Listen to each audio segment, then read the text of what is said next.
মূল মন্ত্রটা কি? ব্যবসার মূলনীতি হচ্ছে যে ব্যবসায় লাভ এবং লস উভয়ের রিস্ক আছে। কথা কি বুঝতে পারছেন? এক ভাই ব্যবসা করছেন, লাভও হতে পারে, লসও হতে পারে।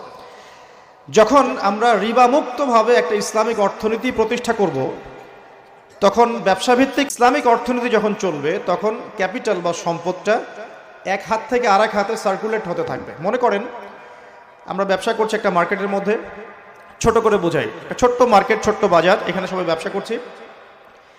এই ব্যবসার মধ্যে কেউ লাভ করবে, কেউ লস করবে। যে ব্যক্তি লাভ করবে, লাভ করে আস্তে আস্তে আস্তে ধনী হবে, যখন তার ধন নিসাব পরিমাণ সম্পদ অতিক্রম করবে, তখন তাকে জাকাত দিতে হবে।